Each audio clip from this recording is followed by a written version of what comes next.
Hello, and welcome back to another Breyer customization video.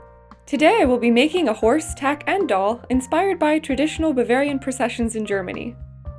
These events draw crowds of spectators every year and have been tradition possibly since the Middle Ages. One of the most well-known processions is the St. George Ride, which occurs every Easter Monday. A priest blesses the horses and their riders in honor of St. George, the patron saint of soldiers and cavalry. Another procession is dedicated to St. Leonard of Noblac, the patron saint of prisoners, captives, and livestock, and takes place in November. In both celebrations, people dress in traditional Bavarian attire and ride decorated horses or in horse-drawn wagons. So let's get to it! My victim today is this Breyer Theo. He is so perfect and chunky. I love the George mold. Of course, being so very thickums, he has some box rubs, so I only feel a little bit bad about this next part. Say goodbye to his little page boy forelock. As usual, when using the Dremel, I wear a respirator, mask, long sleeves, glasses, and gloves. I also recommend a fan to blow the smoke away, though to be honest, I think I forgot to do that here. I start out with a small thin bit to do more intricate parts. Then I can go up a size to sand the bigger areas down. I make sure to do this first before cutting off his head so that it still has something to hold on to. Then I can use my thin cutting disc to take his head off and then the rest of the neck.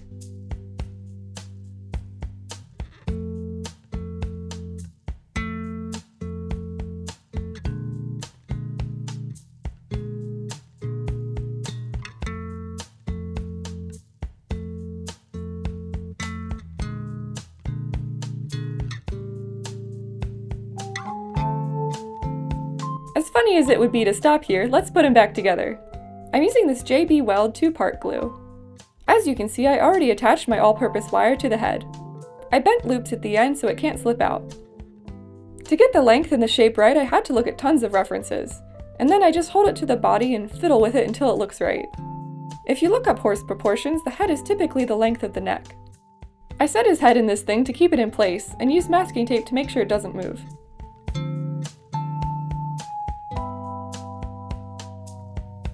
I went ahead and did the bottom the same way, and here's how he's looking. Next I used the masking tape to fill in his neck. I tear it into smaller strips for tighter areas.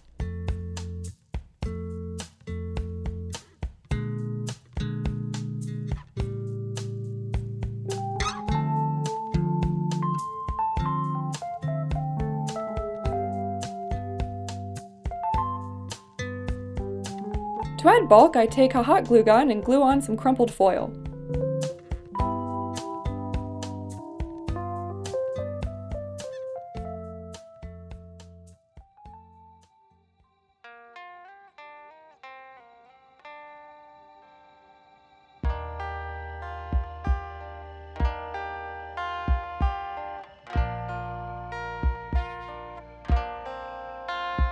I fill in any extra gaps with more glue.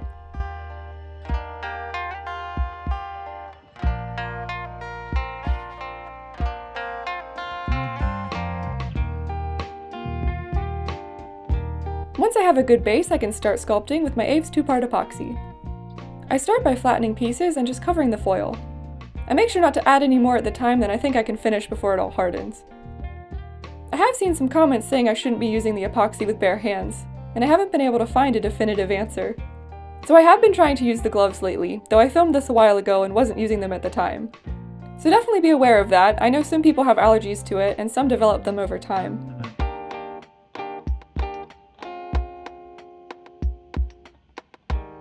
Then I smooth the chunks together with 70% rubbing alcohol.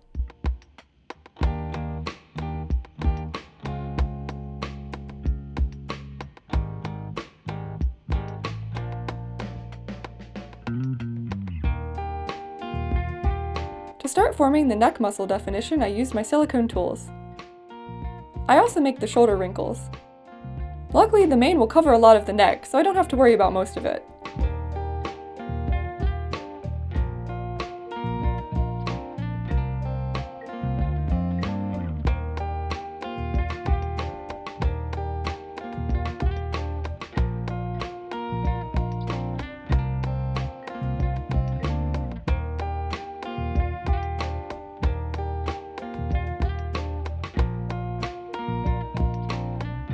The The mane is going to be the most important feature, so I make a base with thin wire.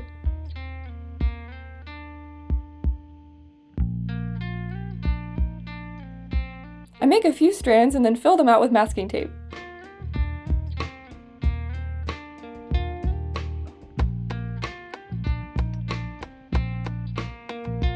Once I have a base, I can put on epoxy on the inside and sculpt the hair texture.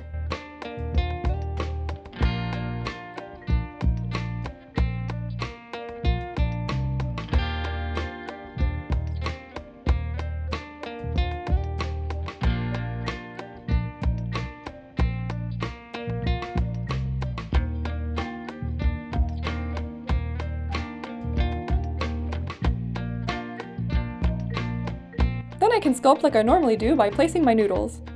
For movement, I try not to place the same size pieces going the same direction. I try and make layers and make the parts flow together.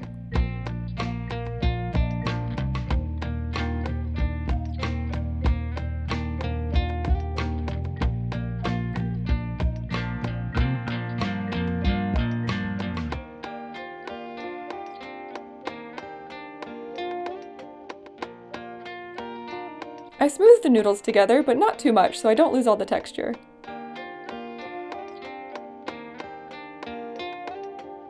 I add in more herring with the Xacto knife.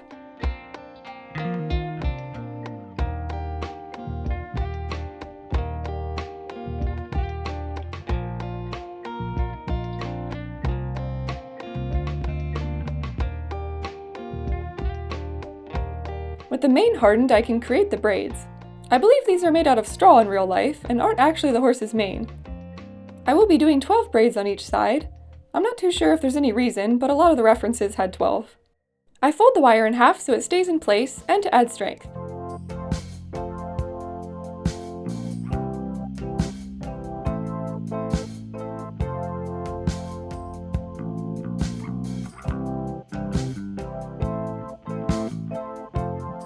Once the epoxy hardens, I can twist them together. This will also help keep the epoxy from slipping off as easily.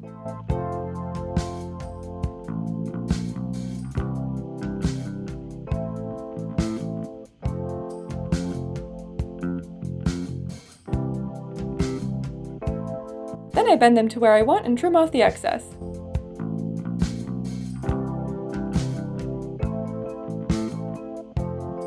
Next, I cover the wire and add loose hair to the end.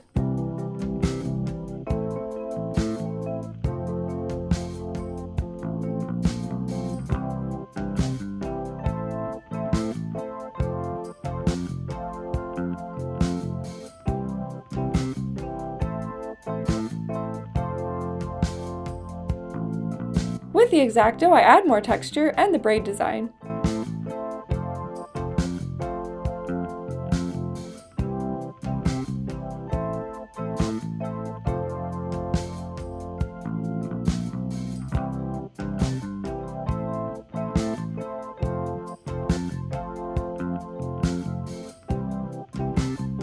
And then I just repeat that 11 more times for this side.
You may have noticed these little wires sticking up. These will be the fringes at the top of the braid.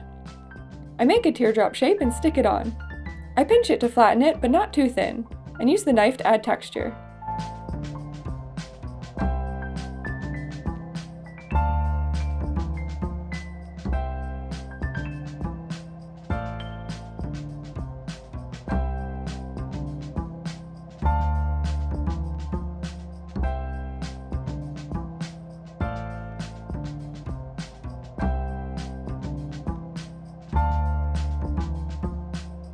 Now to do it all again on the other side.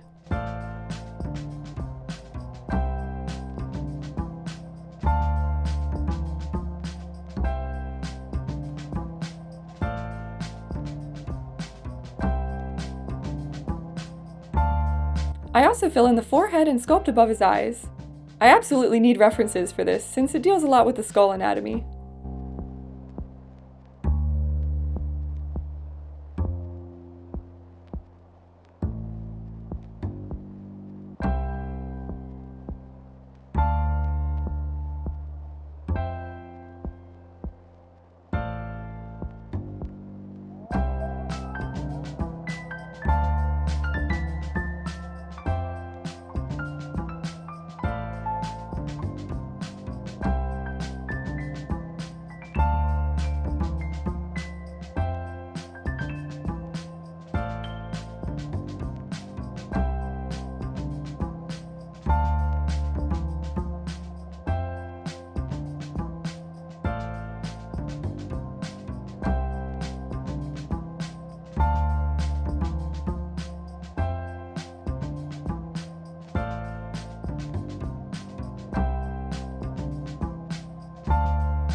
The main decorations will have ribbons, roses, and leaves. I will start with the bows since they are underneath everything. I fold a tiny noodle in half for the ribbons and place 2 curved pieces for the bow.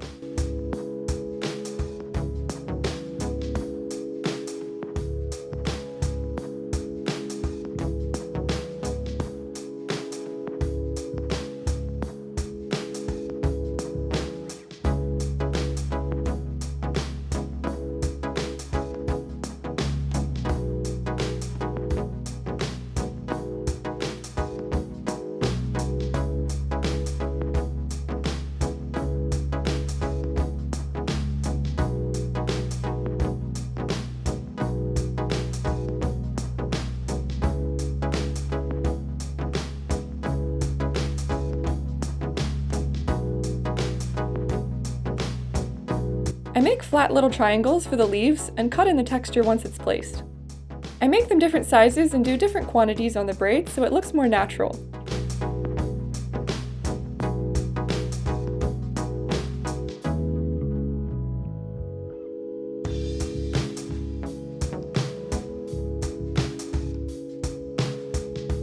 For the roses, I roll up a noodle into a spiral and then add tiny pieces along the edges. I place it onto the bow, which helps it stick without too much pressure. I go back over it with the knife to finalize the shape.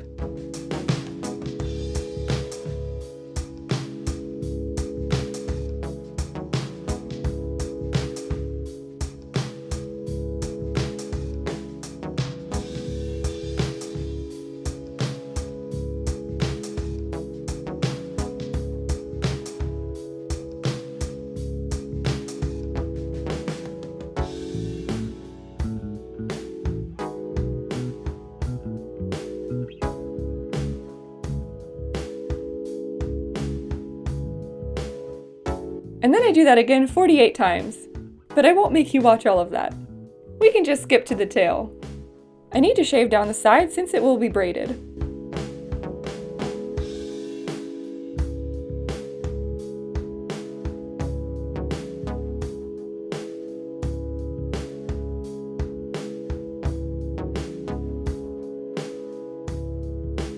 I also don't want a blunt end to the tail, so I cut off the side so it will be swishy.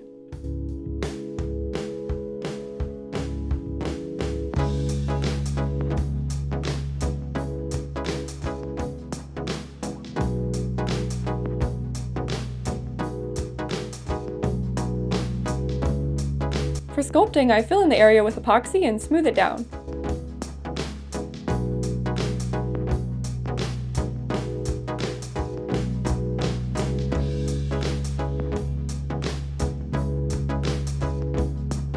I cut off any extra and add the braid design.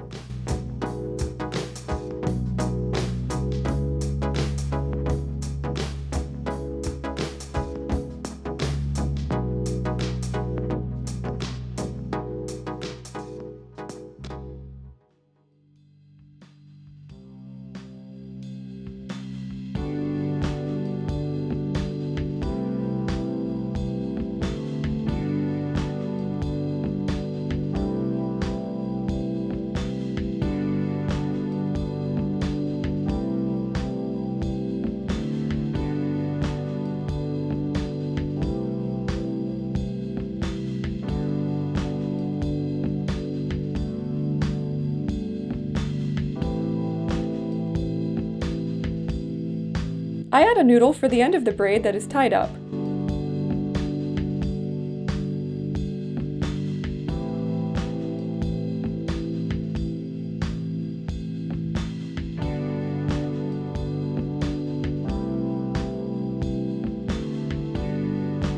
I had some little baby hairs sticking out.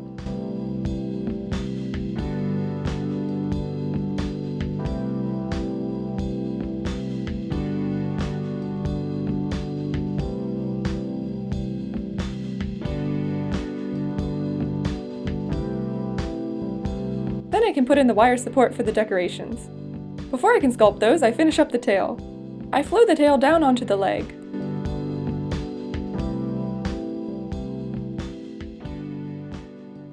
Unlike the mane, the tail has a bit of a wave to it, so I make it squiggly with the end of a brush. I blend it up into the original sculpt, trying to replicate the flow.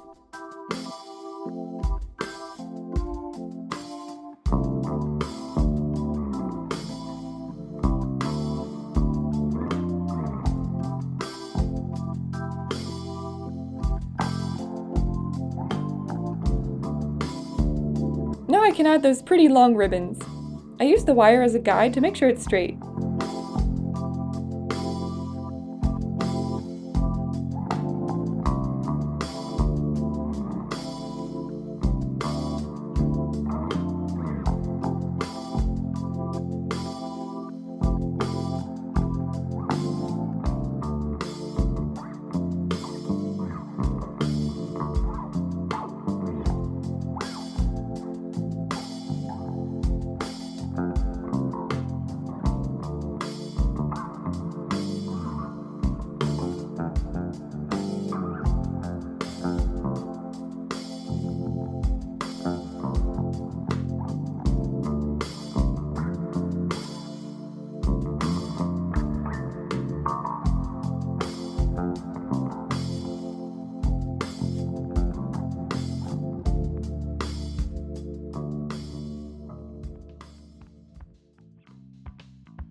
I place the loops and sculpt it to look like it's ribbon with a fold. Then I can add all the leaves and roses. There are a bunch of different styles and flowers used, but these seem to be popular choices.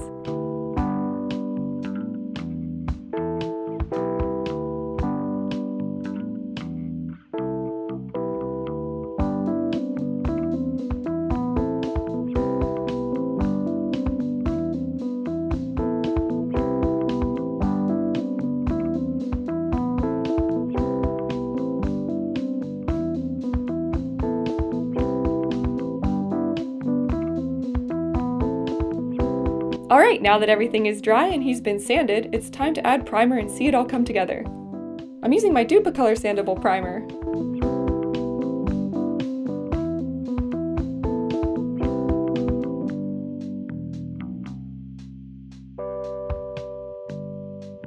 I use a hairdryer to speed up the drying process.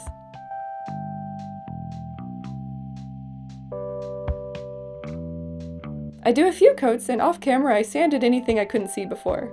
And after more primer, it's time for paint. I will be airbrushing in with Model Air acrylic. I don't really use this Azteca airbrush anymore, but it definitely wasn't bad. It just doesn't go as small as my Iowata. I laid down a few layers of white so the colors will be able to pop. One of the most common horses in these parades are South German Coldbloods. I want the decorations to match the mane, so I will be doing a flaxen chestnut with a light underside. I start with a light tan and shade all the areas that will be highlighted.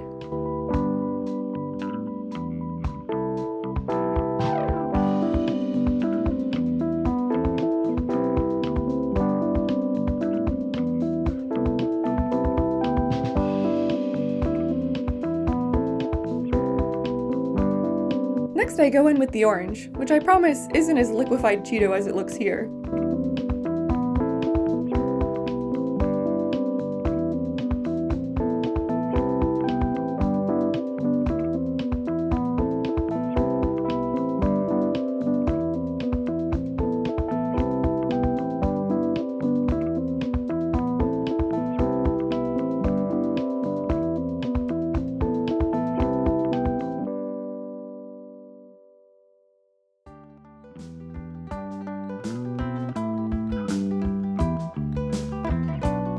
I want to leave a lot of the light color, so I'm careful to shade around those areas. Of course, sometimes the airbrush wants to put a giant speck right in the middle of where it shouldn't be, so it's important to keep a damp cloth on hand so it can be quickly dabbed off. This usually happens when I first press down and don't use the right pressure, or it's been sitting between sprays. Next, to add the grays to the area where you see any skin.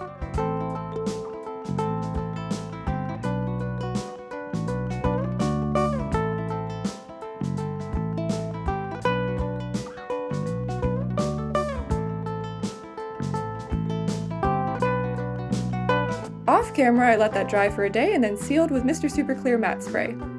I do a few little touch-ups with eyeshadow and pan pastel for a little bit more detail.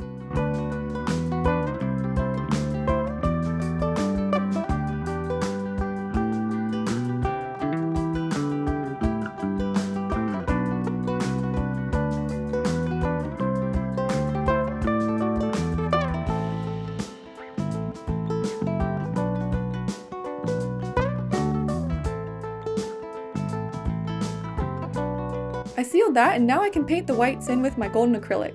You can see I already did a few coats on the mane and tail to give it a base.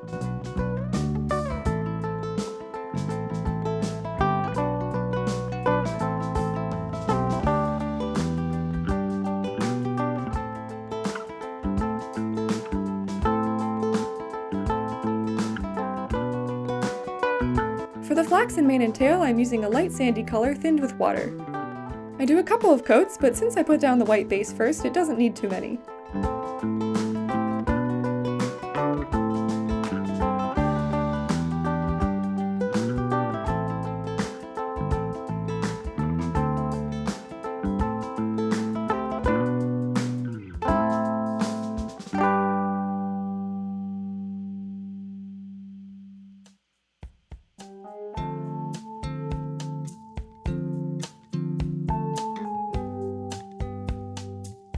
On to the flowers. The first coat here is a little bit orange, but I fixed that on the second coat. I especially need to thin the paint here for these so I can get in all those little nooks.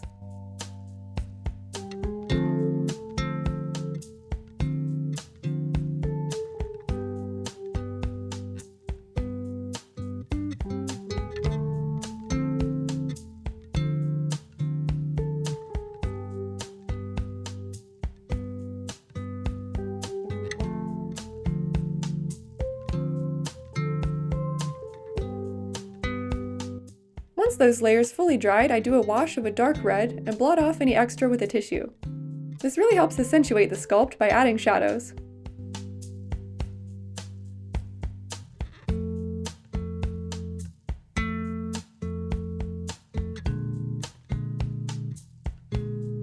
I can go over the higher points with a light red to add some highlight.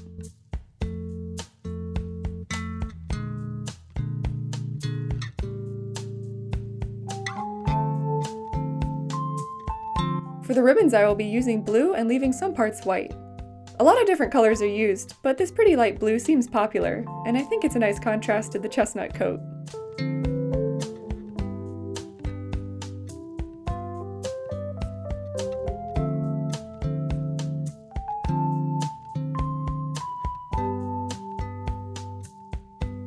Can't forget the tail ribbon too.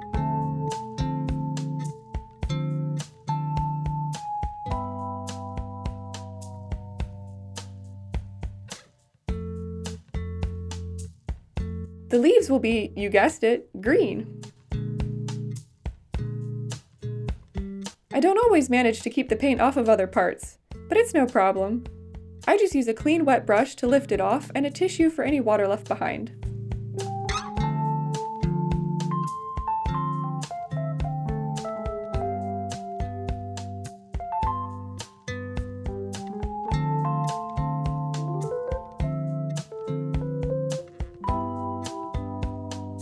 With that all finished, it's time to shade the mane and add some dimension. Using an eyebrow brush, I can be really precise and it applies a decent amount of the eyeshadow.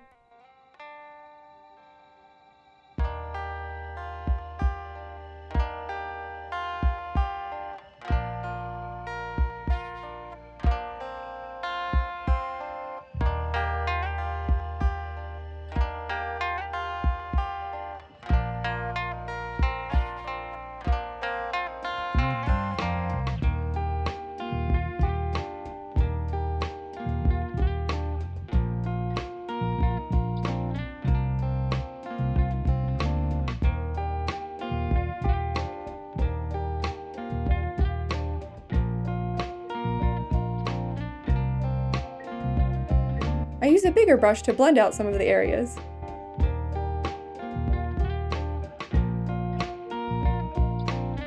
I blend the leg transitions some more as well as add some discoloring to the feathers, since a real horse is never this clean.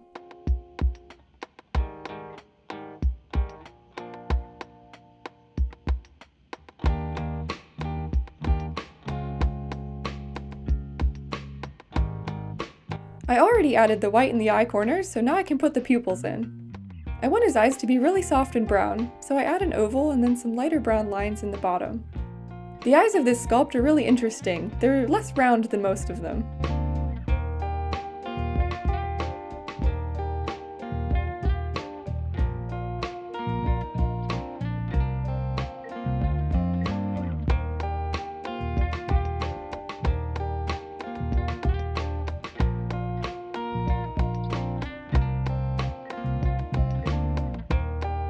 For the hooves, I cover them with a few layers of tan as a base.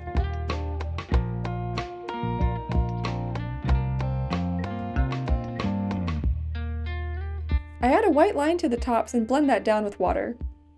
This model doesn't have sculpted frogs, so I'll just paint a representation.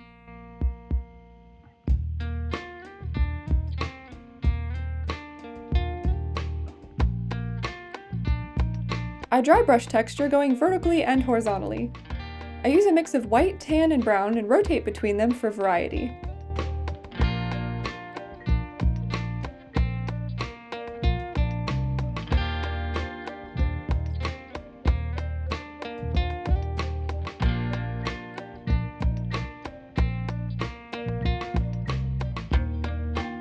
I add that white line at the top again and blend it down a little. I waited a few days for that to fully dry before glossing them with my Liquitex gloss varnish.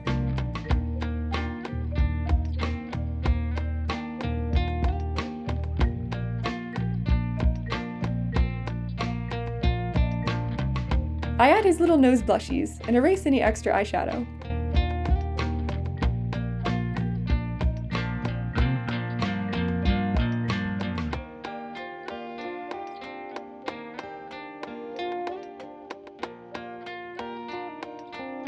I sealed everything with Testors spray lacquer, and the last thing to do was gloss the eyes and nostrils.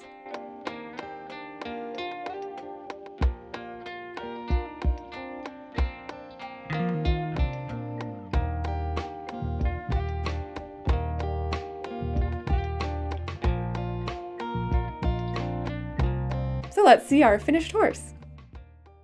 Here's the before.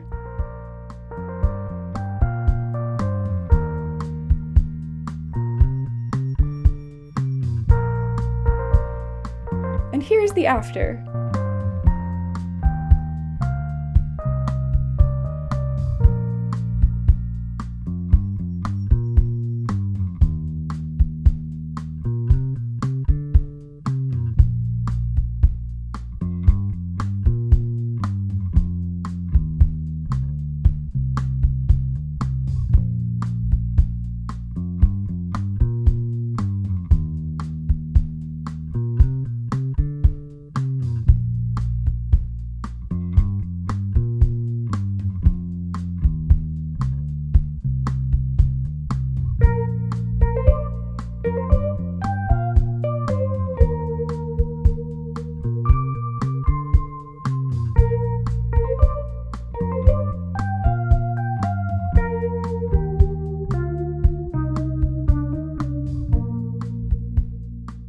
But we're far from done. Of course this guy is going to need a rider. He can't just go to the parade like this.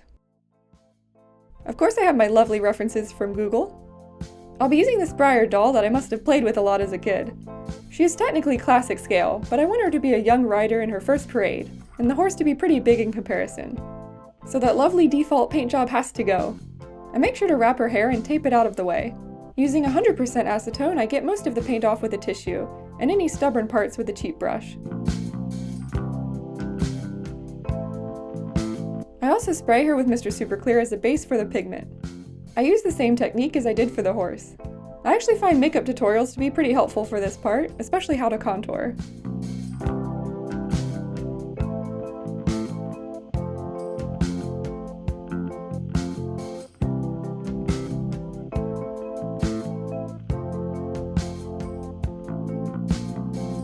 I use a camera lens duster to blow away any extra powder. If the color stops building up, I spray it before doing more layers.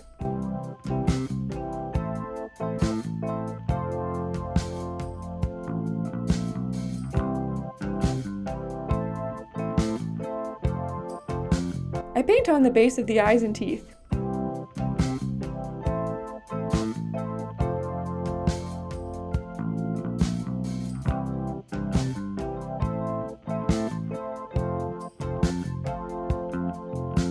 Then with very sharp pencils, I draw on the brows and eyelashes.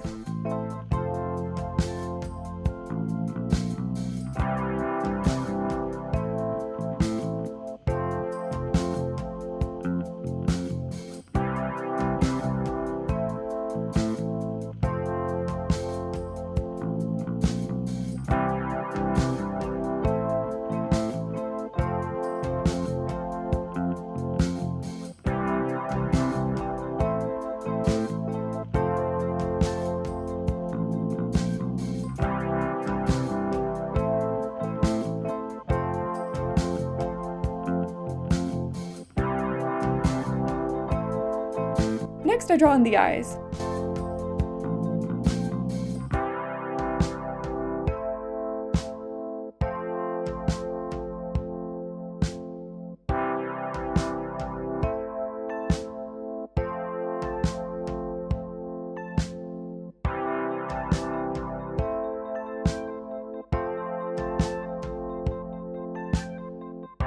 I add the ridiculously tiny eye shine with paint.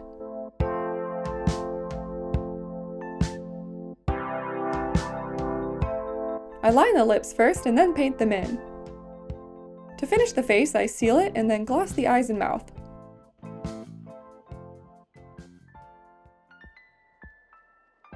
So I will be keeping the original hair. It's the exact color I wanted anyway, but it is a little bit sparse. To fix this, I paint in the hair color on the scalp so it won't be noticeable when I make the braids. But before I do that, I want to make the clothes. This way I'm not as likely to mess the hair up. I will be making a traditional dirndl dress, but first I'm going to start with the white undershirt. I trace her to make the pattern, and I'll be honest, I kind of just wing this. Sometimes I'll try it on and have to make another one with adjustments, but that's just how it goes.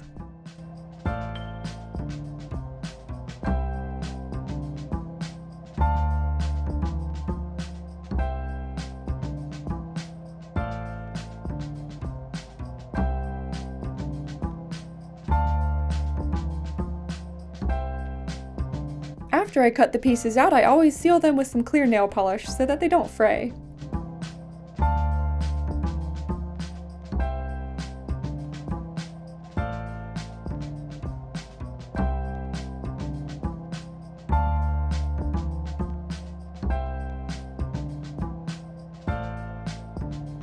I want the sleeves to have a lace trim on the end, so I carefully sew that on. For a puffy look, I cut the sleeves wider than they need to be, so I can bunch up the fabric.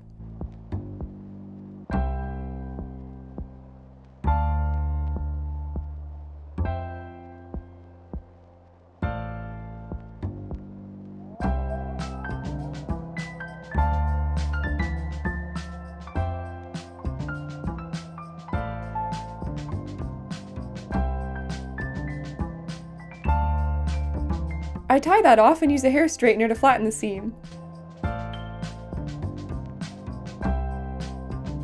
Now I can sew that to the body, making sure to start in the middle so it's even and the seam is on the inside. Always do this with the outsides touching each other so the stitches won't show.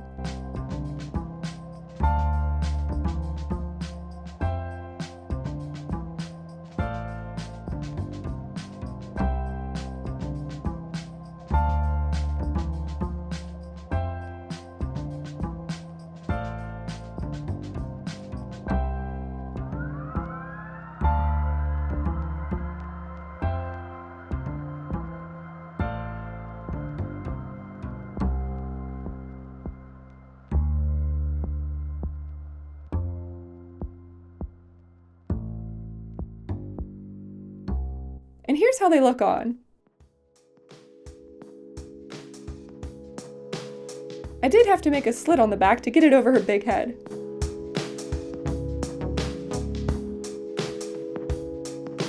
Okay, so yes, I will be sewing her into it. I don't plan on taking it off, and it just looks better and is easier. To mitigate the thread showing, I use the invisible stitch. Basically, you have the thread going in and out a little bit off the edge, and going along so that when it's pulled tight, the two sides meet each other. I'm not great at sewing or explaining sewing, so I'd look that up if you wanted to try it yourself.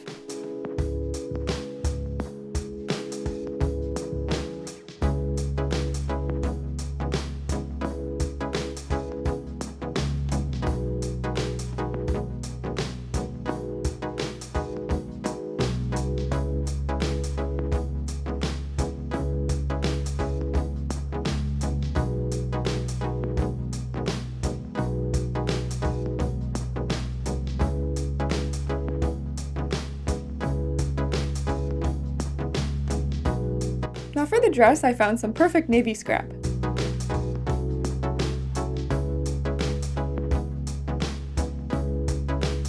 I add a little bit of red embroidery floss for a decorative border.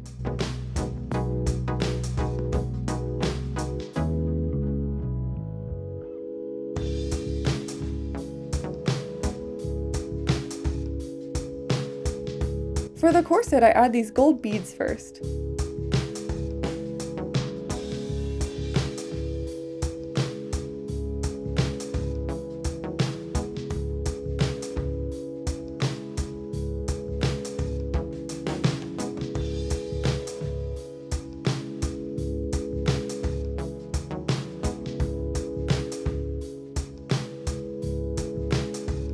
I can use them to lace through this gold thread, which I hate this stuff so much.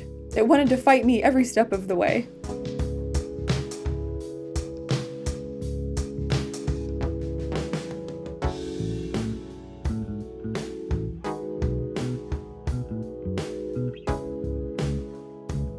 Luckily, that's all I need.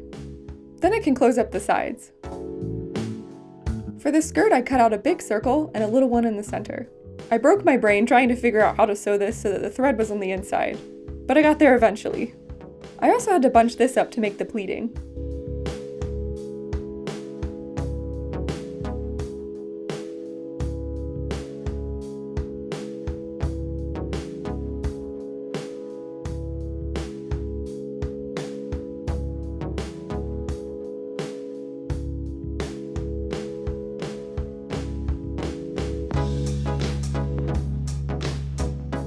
Next, I attach a tie to the apron. To To make her long socks, I had some stretchy material that I just made a tube and turned inside out with kebab skewers.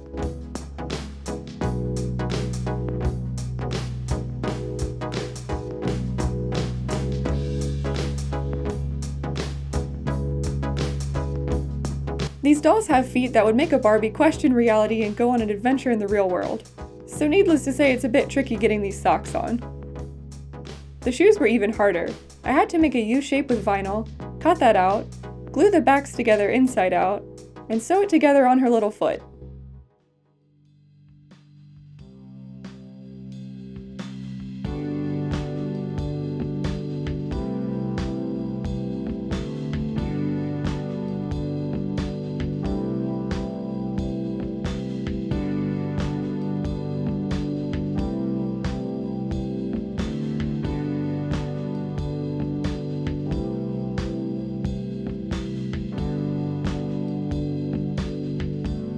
Then I took a thick piece and glued it to the bottom for a sole. Will these shoes ever come off of this doll? I hope to never find out. I fill in the gaps with nail polish like a true professional. Oh my gosh, is that 5-time Grammy winner Coolio? As you can see, I've done some interesting braiding. Don't come to me for hair advice, and don't judge me for what I'm about to do.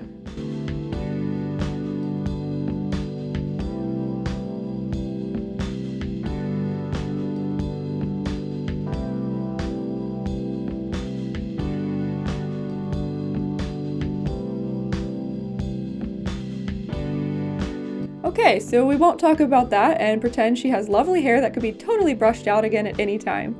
I think we should move on to the tack now. Using lots of reference, I cut out pieces for the bridle. The draft tack they use in Germany is super cool and detailed. I did later change my mind about the black and recut these pieces out of leather. There are lots of metal details, so I cut those out of aluminum roof flashing. Of course, I make sure to wear my glasses.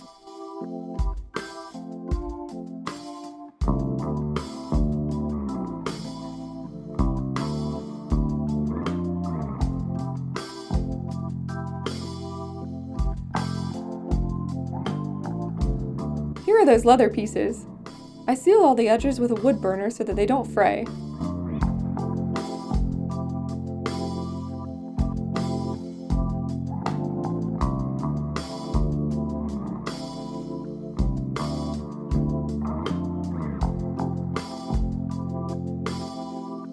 Next, I dye them a dark brown.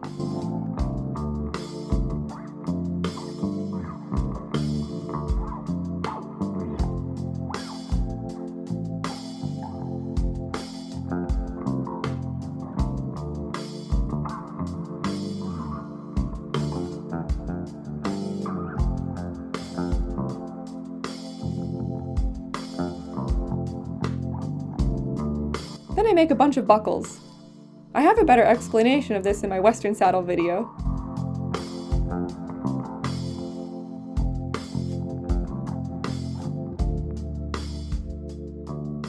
Then I can add the stitching details to the edges with my embroidery floss.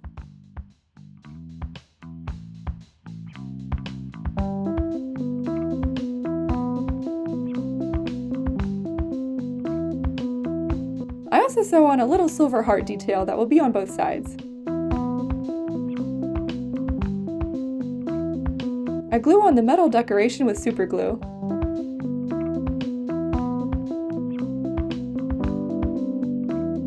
I also add a border with the same embroidery floss.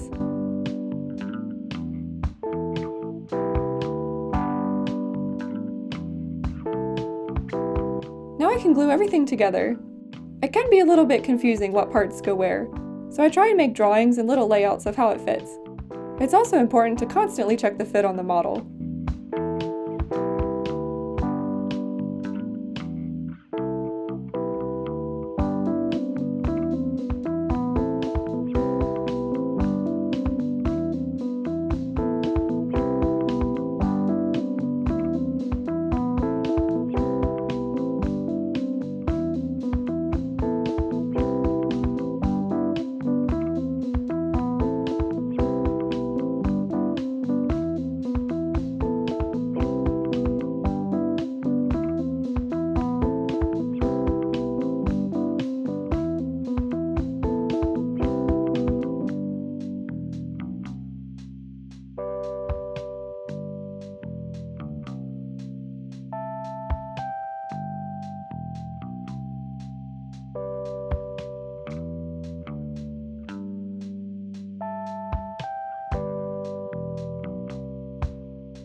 the bit, I'll be using 2 O-rings. I glue on a crimp bead hook that I cut the hook off of and cut in half.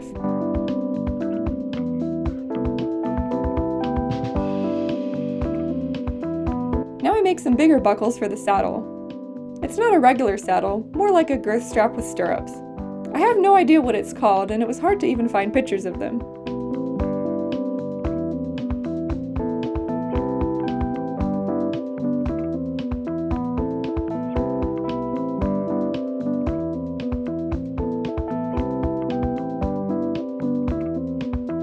I made these pieces the same way as the bridle, just bigger. I glue these together curved because they will be going around his body.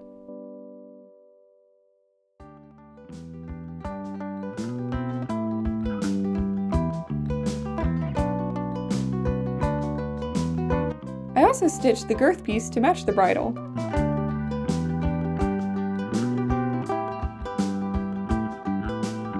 For the blanket, I cut a soft plaid scrap into a rectangle. Before I cut the stirrup leathers, I put the doll on to measure the length. These will be adjustable, but I make sure they aren't too short.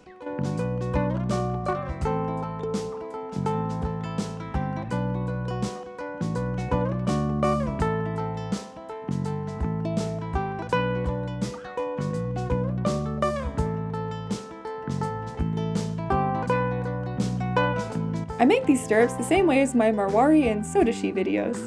I really need to stop making things I can't pronounce. I used a pill packet for the bottom and wire glued on and painted with Testors silver enamel.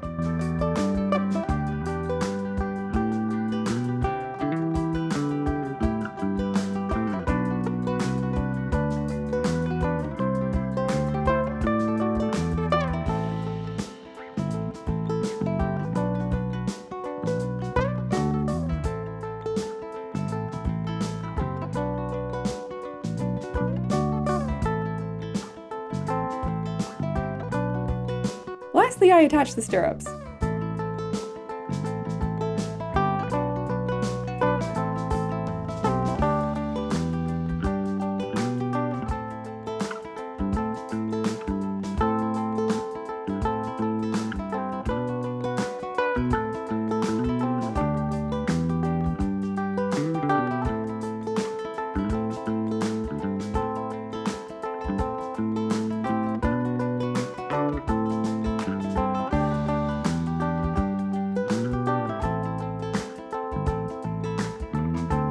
And now we're officially done.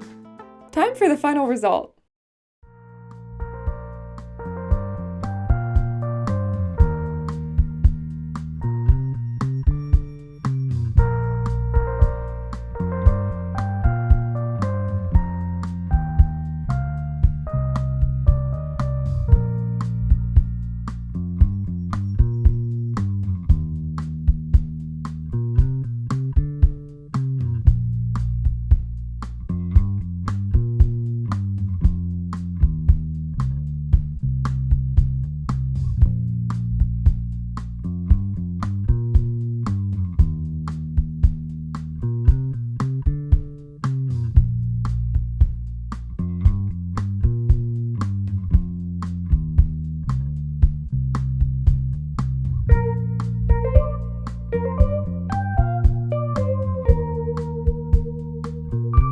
I can't believe it's finished.